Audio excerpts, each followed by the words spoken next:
Buenos días, mis hermanos, mis hermanas. La gracia y la paz de nuestro Señor Jesús sea con todos nosotros. Es un gozo tenerles aquí y te invito a abrir tu Biblia en el libro de Hechos. Nuestra iglesia tiene la costumbre de predicar pasajes, libros o capítulos enteros de la Biblia, y estamos en una serie que se llama El Sembrador salió a sembrar, que es una exposición del capítulo 13 y 14 de Hechos, hablándonos del primer viaje misionero de Pablo. El tema de nuestra predicación de hoy será "Y la palabra del Señor se difundía", y es una continuación del texto de la semana pasada. Entonces te invito a abrir Hechos 13, 42 hasta el final del capítulo, el versículo 52. Hechos 13, del 42 hasta el verso 52. Y la palabra del Señor se difundía. Cuando salieron ellos de la sinagoga de los judíos, los gentiles les rogaron que el siguiente día de reposo les hablase de estas cosas. Y despedida la congregación, muchos de los judíos y de los prosélitos piadosos siguieron a Pablo y Bernabé, quienes hablándoles les persuadían a que perseverasen en la gracia de Dios. El siguiente día de reposo se juntó casi que toda la ciudad para oír la palabra de Dios. Pero viendo los judíos la muchedumbre, se llenaron de celos y rebatían lo que Pablo decía, contradiciendo y blasfemando. Entonces Pablo y Bernabé, hablando con denuedo, dijeron: a vosotros, a la verdad, era necesario que se os hablase primero la palabra de Dios, mas puesto que la desecháis y no juzgáis dignos de la vida eterna, he aquí nos volvemos a los gentiles. Porque así nos ha mandado el Señor diciendo: te he puesto para luz de los gentiles, a fin de que sean para la salvación hasta lo último de la tierra. Los gentiles, oyendo esto, se regocijaban y glorificaban la palabra del Señor, y creyeron todos los que estaban ordenados para la vida eterna. Y la palabra del Señor se difundía por toda aquella provincia. Pero los judíos instigaron a mujeres piadosas y distinguidas y a los principales de la ciudad, y levantaron persecución contra Pablo y Bernabé y los expulsaron de sus límites. Ellos entonces, sacudiendo contra ellos el polvo de sus pies, llegaron a Iconio, y los discípulos estaban llenos de gozo y del Espíritu Santo. Amén. Que podamos permanecer con la Biblia abierta. Padre, te doy gracias por el santo privilegio de predicar tu palabra. Te pido que tu iglesia pueda ser edificada por la predicación. Te pido que tú puedas hablar con nosotros. Te pido, Señor, que tú puedas llenarme de tu espíritu y que yo pueda hablar con pasión, con fidelidad y explicar este texto, Señor, con fidelidad. Pero, sin embargo, te pido que tu espíritu lo aplique al corazón de tu iglesia, cambiándonos, haciéndonos, de hecho, reaccionar a tu palabra de la manera como tú requieres, Señor. Así que te pido en nombre de Jesús. Amén. Mis hermanos, en la semana pasada, en el sermón de la semana pasada, fuimos presentados al método divino de convertir pecadores desde la antigua alianza hasta nuestros tiempos, que es la locura de la predicación. Exponer el Cristo de las Escrituras es la función más básica del creyente y de la Iglesia de Cristo. Sin embargo, como veremos hoy, en nuestro texto de hoy, existen distintas reacciones ante una predicación. Un hecho es que todos que oyen la palabra, la santa y fiel predicación de las Sagradas Escrituras, reaccionan de alguna manera. Este es uno de los temas que no existe neutralidad, pues hasta la indiferencia es una reacción. O sea, todos reaccionan de una manera ante la predicación de la palabra. Nuestro texto de hoy trata del resultado de la predicación y las consecuencias de la predicación de Pablo en Antioquía de Pisidia, y nos hablará un poquito de cómo reaccionó el pueblo ante la exposición de la palabra y cómo deberíamos nosotros hoy, hombres, mujeres, creyentes del siglo XXI, reaccionar ante la exposición del Santo Evangelio de Jesucristo. Pero para esto es necesario comprender un poco el contexto. Aquellos que ya nos acompañan saben que Hechos capítulo 13 y 14 es una descripción del primer viaje misionero de Pablo y Bernabé. Una iglesia gentílica llamada Antioquía envía 2 de sus pastores, de sus presbíteros, a hacer una obra misionera que iba más allá de sus fronteras. Y lo que tenemos en el capítulo 13 y 14 es la descripción del evangelista Lucas, que es el autor del libro, sobre este movimiento misionero de la iglesia de Antioquía. Ya hemos pasado por Chipre, la primera parada de Pablo y Bernabé, y desde el domingo pasado estamos estudiando el momento donde Pablo y Bernabé llegan a una ciudad llamada Antioquía de Pisidia. Es una ciudad de la Galacia, es una ciudad que hoy estaría, vamos a decir, en el centro sur de Turquía. Y esta ciudad, aunque fuera de mayoría gentílica, o sea, no judía, tenía una sinagoga. Y Pablo y Bernabé, como era costumbre, va hasta la sinagoga en un día de reposo, y fue dado la oportunidad a Pablo, siendo él un maestro de la ley, a enseñar y explicar la ley. Y lo que Pablo hace, que fue el tema de la predicación pasada, del verso 17 hasta el verso 41, es exponer el Cristo de las Escrituras. Hemos visto 4 momentos. Primero, Pablo habla del Cristo de nuestros padres, o sea que desde los patriarcas ya existía una promesa del Redentor, y que de hecho Cristo es el cumplimiento de esta promesa. Después Pablo nos habla del Cristo encarnado, o sea, cómo esta promesa, este verbo prometido se ha hecho carne en la persona de Jesucristo. Él vivió y murió por los nuestros, fue colgado en el madero y fue sepultado. La tercera parte fue el Cristo del sepulcro vacío, o sea, este que fue colgado y sepultado no permaneció sepultado, sino que está vivo por los siglos de los siglos. Y el último punto fue el Cristo de la salvación, porque si podéis echar un vistazo en el verso 38 de la misma página, van a ver así: sabed pues, varones hermanos, que por medio de él se os anuncia perdón de pecados. O sea, este Cristo de nuestros padres encarnado, y este Cristo del sepulcro vacío, de acuerdo con el verso 38 del capítulo 13, es aquel que nos regala perdón de pecados. Y hoy el texto habla de lo que pasó después. ¿Qué hubo después de la predicación de Pablo y Bernabé? Nuestro texto presenta-nos reacciones distintas ante esta predicación. Entonces, el primer punto de nuestra meditación, del verso 42 al 45, es exactamente esto: reacciones distintas. Veamos el verso 42. La primera reacción que tenemos está en el verso 42.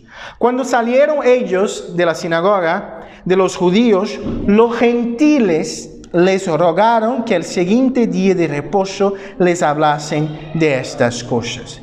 La primera reacción son de los gentiles que me parece estaban oyendo la predicación de Pablo estando fuera, un poquito fuera de la sinagoga, y el texto háblanos entonces de que estos, después de la predicación de Pablo, tienen el deseo de oír una vez más.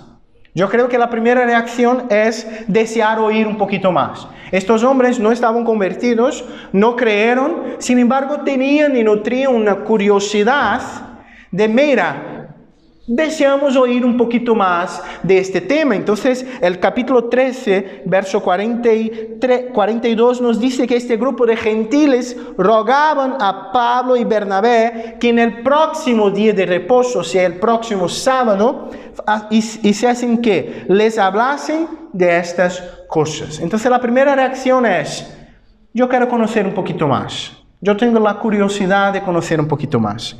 La segunda reacción que tenemos es de hecho la creencia. Mira el verso 43. Y despedida la congregación, muchos de los judíos y de los prosélitos piadosos siguieron a Pablo y a Bernabé, quienes hablándoles les persuadían a que perseverasen en la gracia de Dios. La segunda reacción es de un grupo de judíos y de un grupo de prosélitos. La palabra prosélito quiere decir personas que nutrían un deseo y una fe por el Dios de Israel, sin embargo no eran judíos de sangre. Estos son llamados prosélitos. Y un grupo que Lucas habla, muchos deseaban que Pablo y Bernabé continuasen hablando. ¿Y por qué? Porque de hecho ellos han comprendido y han reaccionado con fe. ¿Por qué yo saco esto de este verso? Porque Pablo habla que ellos deberían perseverar en la gracia de Dios. Perseverar implica en continuar algo que ya fue empezado, ¿o no? No podemos perseverar en algo que no hacemos. Entonces, de hecho, ellos comprendieron, y la idea del texto es que un grupo de personas que estaban allí en el día que Pablo predicó en la sinagoga reaccionaron con fe en Cristo. Y Pablo sabía que ellos iban a tener muchísimos problemas, porque ellos iban a ser perseguidos. Entonces Pablo ordena y les persuade a que ellos perseveren, ¿dónde? En la gracia del Dios que ellos de hecho aman y creen. Entonces la segunda reacción es de hecho la reacción deseada, la creencia en Cristo Jesús. Pero fruto de esta reacción de los judíos creyentes y de los prosélitos, nosotros tenemos un verdadero avivamiento en Antioquía de Pisidia. Mira el verso 44 del capítulo 13. El siguiente día de reposo se juntó casi toda la ciudad para oír la palabra de Dios. Me parece que a lo largo de la semana, los que se convirtieron a Cristo empezaron a predicar el Evangelio. Yo creo que el propio Pablo y Bernabé también continuaron trabajando a lo largo de la semana. Y lo que pasó fue que en el otro día de reposo, en el otro sábado, teníamos allí que casi toda la ciudad, ¿para qué? Verso 44, para oír los apóstoles. Para oír Pablo, ¿qué dice el texto? Para oír la palabra de Dios. El énfasis de Lucas no está en el predicador. El énfasis de Lucas no está si era Pablo, si era Bernabé, si era Tito, por ejemplo, que es probable que estaba aquí también ya haciendo parte del equipo misionero. No, el énfasis estaba en oír la palabra de Dios. Oír la palabra de Dios, este es el énfasis que tenemos aquí. Ellos deseaban oír la palabra del Señor. Y es interesante que esto es un poco distinto de lo que pasa hoy. Mucha gente algunas veces se reúne en un sitio para oír un predicador, una persona que parece que tiene personalizado el Evangelio en su propio nombre. Pero mis hermanos, la predicación fiel del Evangelio tiene que hacer con que el predicador sea olvidado y que la palabra sea recordada. Si soy yo quien estoy predicando o otra persona, da igual, desde que sea la palabra predicada con fidelidad. Ellos estaban deseosos no de oír Pablo, no de oír Bernabé. Ellos estaban ansiosos de oír la palabra de Dios. Sin embargo, tenemos una tercera reacción, y esta es la más dura, del verso 45. Pero viendo los judíos, la muchedumbre se llenaron de celos y rebatían lo que Pablo decía, contradiciendo y blasfemando. Existe una tercera reacción. La primera, la curiosidad y el deseo de oír un poquito más. La segunda, la deseada, creer en Cristo, perseverar en la gracia. Pero existe la tercera. La tercera es no creer, intentar rebatir, intentar contradecir y el resultado es la blasfemia, que es una palabra aquí que la idea es que los judíos no creyentes, como no tenían argumento bíblico para contestar a Pablo y Bernabé, empezaban a blasfemar, a ridiculizar a Cristo y al Evangelio. ¿Cómo lo hicieron los propios judíos mientras Jesús estaba en la cruz? Recordaos. Por ejemplo, mientras Jesús estaba en la cruz, los que pasaban decían, mira, él se dice el rey de los judíos, pero no puede ni bajar de la cruz, está siendo condenado por su propio pueblo. Los ladrones, unos de ellos que estaban siendo crucificados al lado de Cristo, decían la misma cosa, mira, tú no dices que eres Dios, bájate de la cruz. O sea, este es el tipo de blasfemia que es sí una reacción a la palabra. Es la más dura de todas. El rechazo, el ridiculizar, la blasfemia, intentar rebatir, no creer. Esta fue la reacción de los judíos de parte de los judíos ante la predicación de Pablo. Es interesante notar la tríade, los 3 puntos aquí. Los celos os llevaban a no creer, y la no creencia motivada por el celos llevaos a blasfemar. Pero la motivación inicial era el celos. Ellos estaban celosos, ¿por qué? Porque en una semana los misioneros hicieron lo que ellos no consiguieron hacer en toda su vida. Toda Antioquía de Pisidia oyendo la palabra de Dios. Ellos estaban celosos. Entonces empiezan a poner problema para Pablo y Bernabé. Entonces, algunas implicaciones de este primer punto, de estas reacciones. Primera cosa, como ya os he dicho, todos reaccionan ante la palabra de Dios. Todos reaccionan ante la predicación. O con el deseo y curiosidad de oír un poquito más, o con la creencia en Cristo, o con hasta la blasfemia, o hasta la indiferencia, por ejemplo. Yo creo que es una de las más comunes hoy. Me da igual. Pero el me da igual es una reacción a la palabra. No existe neutralidad.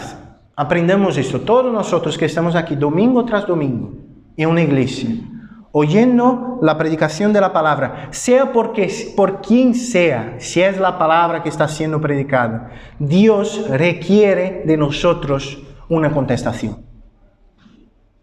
Y debemos pensar un poquito cómo estamos contestando. El texto háblanos de 3 reacciones.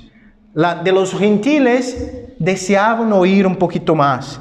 Y esta reacción es común también hoy. Personas que tienen una cierta curiosidad hacia el Evangelio, tienen la idea de, mira, yo puedo intentar un poquito, yo puedo oír un poco, no creo, esta cosa no, pero tengo la curiosidad, me gustaría intentar comprender un poquito más. Tenemos la creencia, que es de hecho la respuesta que Dios requiere de nosotros. Poner nuestra fe en la palabra, creer en Cristo y vivir por Cristo. Pero también tenemos la reacción descrita en el texto del rechazo y blasfemia. ¿Cuántos de nosotros ya no oyeron personas ridiculizar a Cristo y su Evangelio? Haciendo bromitas, haciendo perjuicios, palabras en el sentido de mira, cosas que se habla hasta en un tono de broma, sin embargo es la verdad de sus corazones.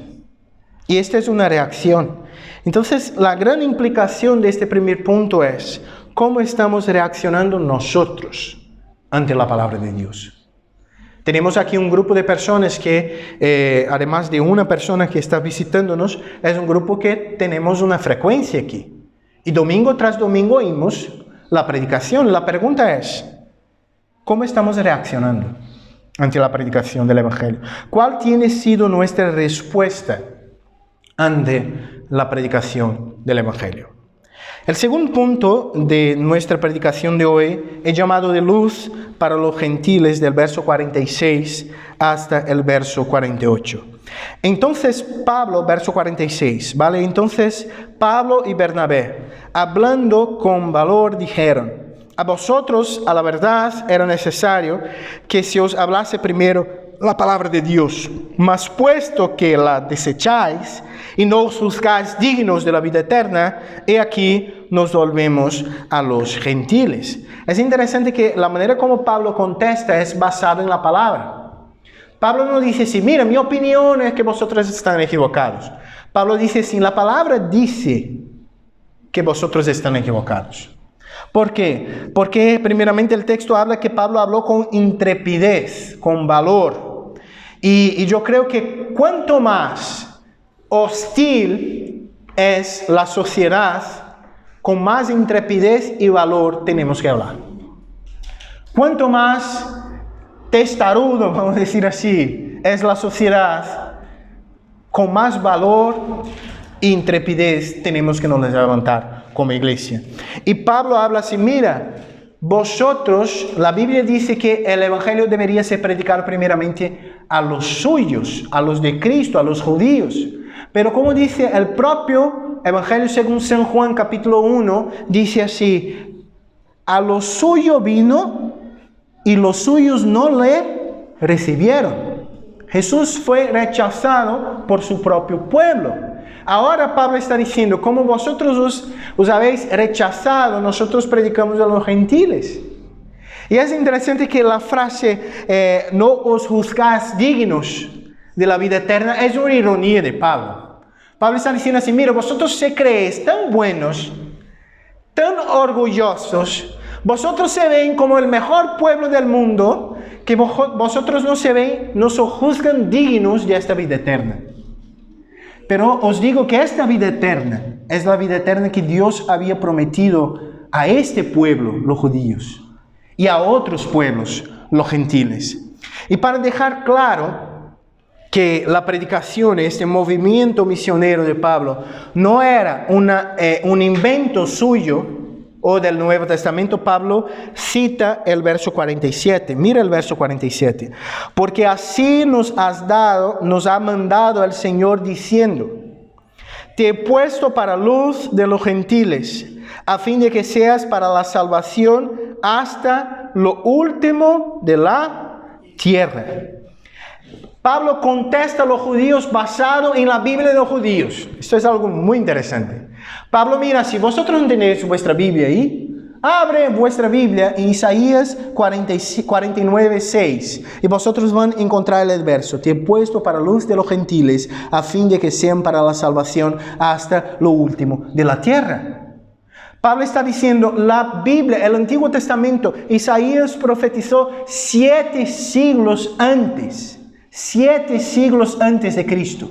Y esta profecía ya decía que el Mesías, porque el texto está hablando del Mesías, sería puesto como luz para los gentiles, o sea, para los que no son judíos, a fin de que seas para la salvación hasta lo último de la tierra. La expresión hebrea hasta lo último de la tierra no significa que esta salvación de Cristo alcanzaría cada individuo del mundo, porque si esto es verdad seríamos universalistas, todos van al cielo, y Jesús dejó claro que no, y tenemos en el propio texto personas rechazando. ¿Qué significa entonces hasta lo último de la tierra? Es la misma expresión de confines de la tierra que tenemos en el Nuevo Testamento. Está diciendo así, hasta el último pueblo, todos los pueblos serán contemplados con esta luz que brilló para los gentiles. Y hoy estamos aquí como una comprobación de que este mensaje de Isaías de hace más 2700 años es verdad. Tenemos delante de mí un grupo de personas que ninguno de nosotros somos judíos de sangre. Tenemos por lo menos aquí 1, 2, 3, 4 nacionalidades distintas. Y si somos uno en Cristo, es porque Cristo también es el Salvador de los gentiles. Y por medio de Cristo tenemos vida y vida eterna. Entonces, delante de esta verdad, mira lo que pasa con los judíos, con los gentiles, 48. Los gentiles, oyendo esto, se regocijaban y glorificaban la palabra del Señor, y creyeron todos los que estaban ordenados para la vida eterna. El contraste entre la reacción de los judíos en el verso 45, rechazo, blasfemia, rebatir, condenar, y la reacción de los gentiles en el verso 48 es gritante, es abismal, es increíble. Los gentiles regocijaban, glorificaban y creían. Los judíos condenaban, blasfemaban y no creían. Y aquí tiene un contraste, especialmente como percebemos que los judíos eran el pueblo del pacto, el pueblo de los profetas, de la ley, del Antiguo Testamento, de los salmos, el pueblo de la alianza. Los judíos, los gentiles eran el pueblo alejado, los que no pertenecían. Pero los gentiles responden con fe. Ya los judíos que se esperaba que respondiesen con fe, por lo menos grande parte de ellos rechazaron a Cristo y al Mesías prometido de Israel. La frase final del verso 48 es increíble, es complicada, es profunda, sin embargo es bíblica y maravillosa. El verso 48, la parte final dice: y creyeron todos los que estaban, ¿qué? Ordenados para la vida eterna. Esta frase pone en el mismo sitio, en la misma frase, dos doctrinas extremadamente complicadas de la Biblia.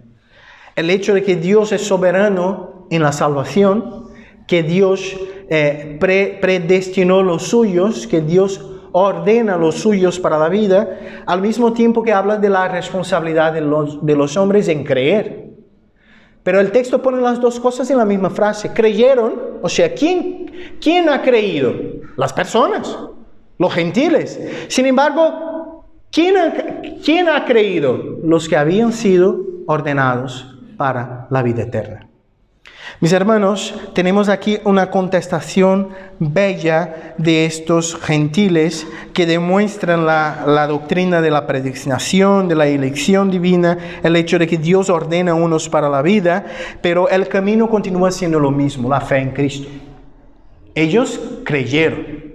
Esto es lo que el texto está hablando. Ellos creyeron y creyeron todos los que estaban ordenados para la vida eterna. Algunas implicaciones de este segundo punto. Primeramente, Pablo contesta a los judíos basados en la Escritura.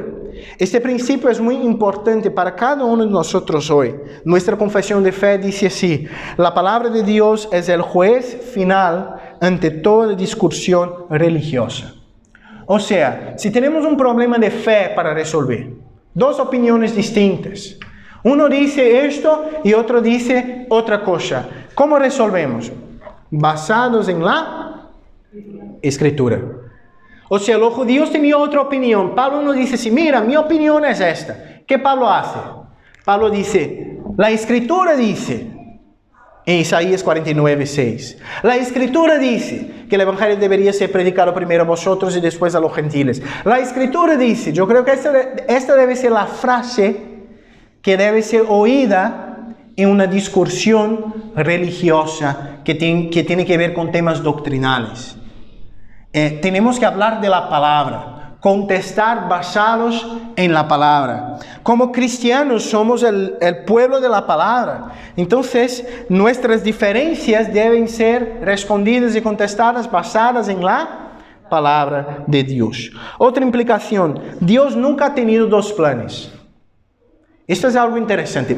Tiene una parte de la iglesia evangélica hoy en día que tiene una cosa con Israel. No sé si allá habéis ido a iglesias donde se pone la bandera que se llama, la bandera de Israel, si tiene símbolos de Israel. Y mucha gente en los círculos evangélicos hablan que Dios tiene un plan para Israel y un plan para la iglesia.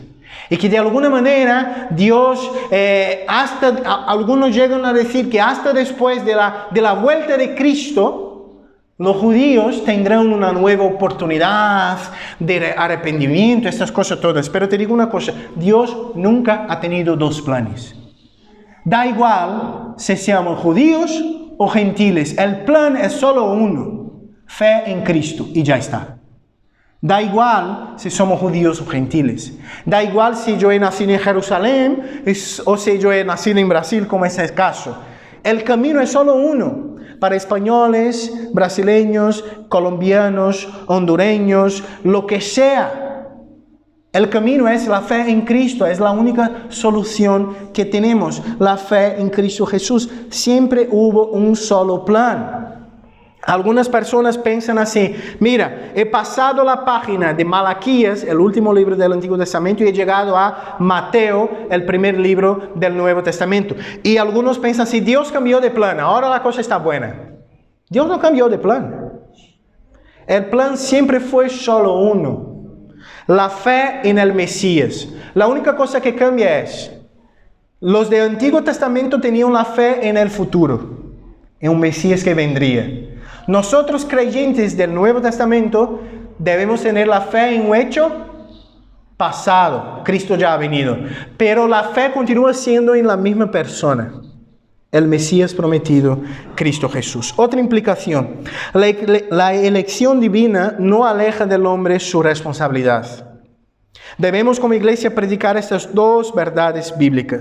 Al hombre es necesario creer, y Dios es soberano y salva los que han sido ordenados para la vida eterna. Estas son dos verdades bíblicas. Y no debemos excusarnos de que no contestamos con fe porque no fuimos ordenados. No contestamos con fe porque no queremos. Porque este es el deseo de nuestro corazón. Y de hecho, cuando Dios cambia nuestros corazones y Él continúa cambiando corazones, respondemos y contestamos con fe ante la predicación del Evangelio. Otra implicación, la última de este punto: los gentiles se regocijaban y alabaron a Dios y su Evangelio. Esta es la respuesta que Dios espera de cada uno de nosotros. El asombroso mensaje del Evangelio, un Dios santo salvando pecadores, indignos, inmerecedores, siempre producirá gozo, júbilo, adoración y temor en nuestros corazones. ¿Cómo estamos reaccionando? ¿Con gozo, con regocijo, con adoración, con temor, con asombro, con fe? ¿O estamos reaccionando con descreencia, rechazo? Una de las reacciones muy comunes, especialmente entre los curiosos del primer punto, es decir así: mira, mañana yo cambio. Año que viene yo voy a tener fe. Este año no. Pero esta no es la contestación que Dios espera. Y la verdad es que Dios nos ha regalado el hoy. Nadie sabe lo que pasará cuando salgamos de esta iglesia. No sabemos. La oportunidad que Dios te da es ahora. Y la contestación que Él espera es ahora. El último punto, mis hermanos, es perseguidos, sin embargo, gozosos. Perseguidos, sin embargo, gozosos. Verso 49. Y es del verso 49 donde he sacado el título de la predicación. El texto habla: y la palabra del Señor se difundía por toda aquella provincia. Me llama la atención que en todo este párrafo el énfasis no está en Pablo, Bernabé, equipo misionera, iglesia. Todo el énfasis está en la palabra. El texto no habla así: y los misioneros crecían, y la iglesia crecía, y los discípulos crecían. El texto dice así: y la palabra del Señor se difundía por toda aquella provincia. Mis hermanos, los redimidos, los que creen, se vuelven predicadores. Esto es el primer fruto de la creencia verdadera. Un cristiano verdadero tiene el deseo de contar a los otros el asombro que es el mensaje del Evangelio. Y esto es claro: si tenemos el deseo de hablar con nuestros amigos de las cosas buenas que pasan en nuestra vida, ¿cómo no hablar de lo mejor que ha pasado en nuestra vida? ¿Cómo no tener el deseo de difundir el mensaje de un Dios santo que salva pecadores? Si de hecho comprendemos el Evangelio, seremos difundidores, ¿tiene esa palabra? Difundidores del Evangelio. predicadores, proclamadores del Evangelio. Una vez más, el énfasis del texto está en la palabra y no en la habilidad del predicador, de la iglesia, si eran muchos o pocos, si tenían recursos o no tenían recursos. La palabra era predicada y esta palabra estaba haciendo una verdadera revolución en esta provincia. Sin embargo, este avance no es sin oposición, sin rechazo, sin hostilidad, sin problema. Mira el verso 50. Pero los judíos instigaron a mujeres piadosas y distinguidas y a los principales de la ciudad y levantaron persecución contra Pablo y Bernabé y los expulsaron de sus límites. El celo, los celos de los judíos no les permitió quedar tranquilos ante este avance de la palabra. Ellos tuvieron que hacer alguna cosa. ¿Y qué hicieron? Ellos llamaron a algunas señoras piadosas, o sea, que tenían una relación con el judaísmo, distinguidas, o sea, algunas señoras influentes en la sociedad, que todo pueblo tiene estas, ¿no? Don Benito no conozco cuáles son, pero con certeza tiene aquí. Viajadas, todos los pueblos tienen las señoras influentes. Y los judíos fueron a ellas y empezaron a instigar. Y también instigaron los principales de la ciudad. Es una expresión que tiene que ver con el gobierno civil. Mira, este nuevo culto, esta secta está llegando aquí. Mira, ellos van a traer problemas. Nosotros estamos aquí de toda la vida, nunca hicimos problema ninguno.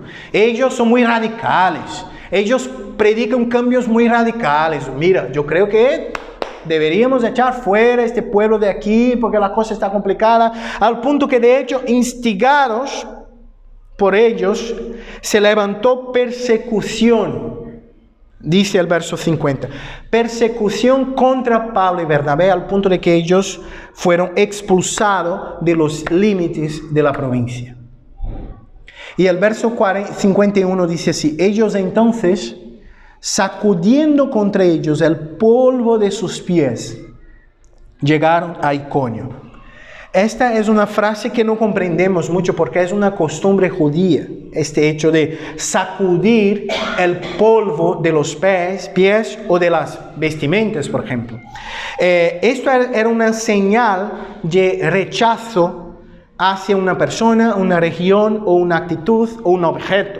Por ejemplo, la historia nos cuenta que cuando un fariseo tenía que hacer un viaje de trabajo por Samaria, por ejemplo, que es una región no judía pura, cuando estaba para entrar en los límites de Jerusalén, este fariseo sacudía el polvo de sus vestimentas para no contaminar Jerusalén con la suciedad e impureza de estos gentiles, de estos mestizos mezclados que son los samaritanos, y como una señal de rechazo. Dios les rechaza.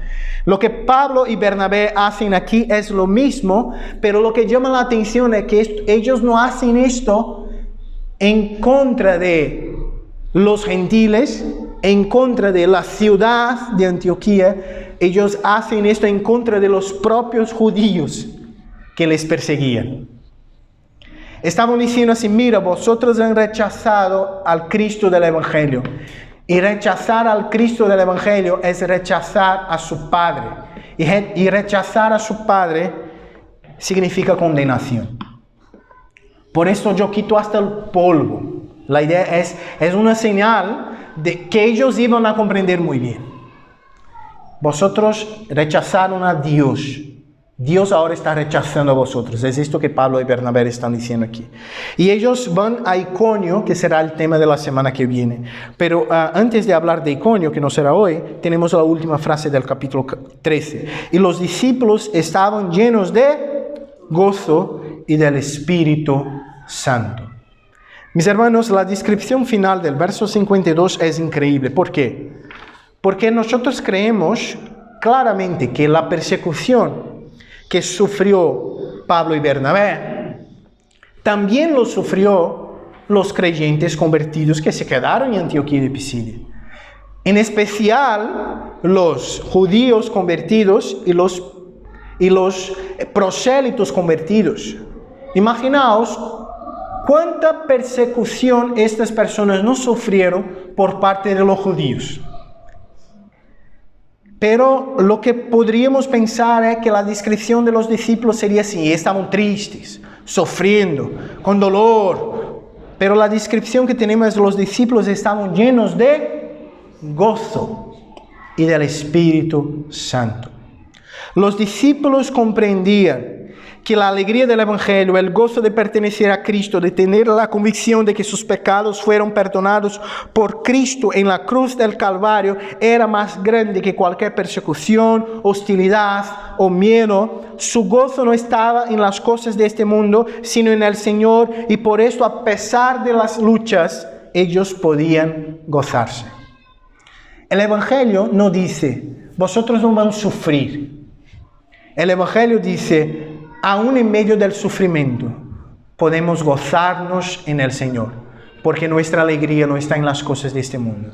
Nuestra alegría pertenece a Dios y está en el Señor. Y todo esto es fruto del Espíritu Santo, porque el texto habla: y estamos llenos del Espíritu Santo. Era el Espíritu que fortalecía los corazones. Y yo creo que esto pasa hasta hoy.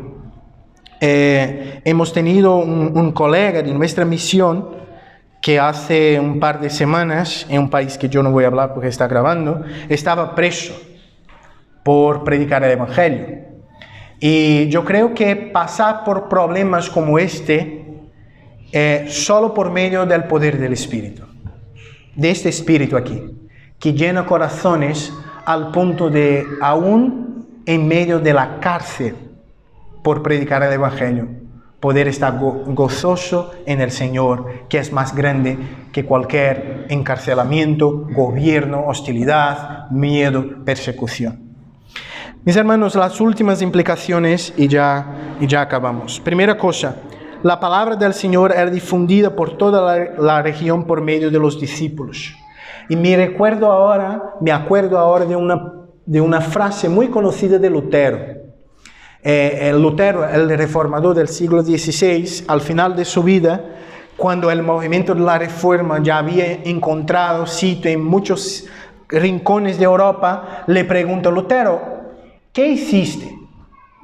¿Cómo esto ocurrió? Y la respuesta de Lutero es así: y mientras yo dormía o bebía en Wittenberg, junto con mis amigos Philipp y Amsdorf, la palabra debilitaba el papado de forma tan grandiosa que ninguno príncipe o emperador consiguió causarles tantas derrotas. Yo nada hice, la palabra lo hizo todo. Yo nada hice, la palabra lo hizo todo. Mis hermanos, la palabra de Dios es poderosa. Si yo vengo a esta iglesia domingo tras domingo, me pongo delante de un púlpito a predicar la palabra porque yo creo que esta palabra es poderosa. Y esta palabra cambia vidas. Y esta palabra transforma corazones. Esta palabra hace de un Saulo un Pablo. Y por esto continuaremos predicando. En medio a la hostilidad, en medio al rechazo, en medio a la blasfemia, continuaremos predicando. Porque creemos que esta palabra hace de los blasfemadores hijos de Dios, como lo hizo con Pablo. Otra implicación: no debemos temer la hostilidad, las persecuciones, las oposiciones. Cristo es más grande que cualquier una de estas cosas. Y Cristo está con nosotros. No debemos temer. Yo creo que es natural tener miedo, especialmente delante de personas que tiene un rechazo muy firme, algunas veces un aire de superioridad, como es muy común en las personas que rechazan el Evangelio. Sin embargo, no debemos temer, porque es este Evangelio que cambia vidas. Con humildad debemos predicar el Evangelio. La última implicación: la buena noticia del Evangelio es tan asombrosa y maravillosa que es capaz de hacernos gozar aún en medio de la persecución y sufrimiento. La razón de nuestro gozo es el glorioso amor de Cristo expresado en el hecho de que Él se dio a sí mismo por amor a nosotros, indignos pecadores. Si estamos tristes, si estás pasando por una mala racha, un momento difícil en tu vida, yo te invito a mirar el Evangelio, a mirar el Cristo de los brazos abiertos, colgado en un madero, sangrando por amor a nosotros. Y al contemplar su faz en sufrimiento y la gloria de su resurrección, nos alegraremos. Porque ninguno de nosotros pasó por tan gran problema indignamente. Cristo lo pasó, y lo pasó por amor a nosotros. Miremos el Evangelio, el amor de Cristo expresado en el Evangelio, y sigamos adelante. Concluyendo, hoy hemos estudiado los resultados de la predicación de Pablo en Antioquía de Pisidia. Primeramente fuimos presentados a distintas reacciones: desear oír, creer con fe y rechazar en medio a blasfemias. Y te pregunto, ¿cómo estamos reaccionando ante la palabra del Señor? Después hemos visto cómo Pablo rebate las acusaciones basado en la palabra, diciendo, el Antiguo Testamento ya decía que Cristo era la luz de los gentiles, y los gentiles increíblemente se gozan, se regocijan y creen en Cristo todos los que habían sido ordenados para la salvación. Y por último, hemos visto cómo los judíos, llenos de celos, instigan al pueblo contra los misioneros al punto de ellos tienen que ser expulsados de los límites de la provincia. Sin embargo, los que se quedan, no se quedan entristecidos, no se quedan atemorizados, se quedan llenos de gozo y del Espíritu Santo, aún en medio de las dificultades. Vamos a orar al Señor pidiendo que Él aplique esta palabra a nuestros corazones. Padre, te doy gracias, Señor, por tu palabra. Te doy gracias por poder predicarla en esta mañana. Te pido, Señor, que la reacción de este pueblo que está hoy delante de mí sea de fe en Cristo.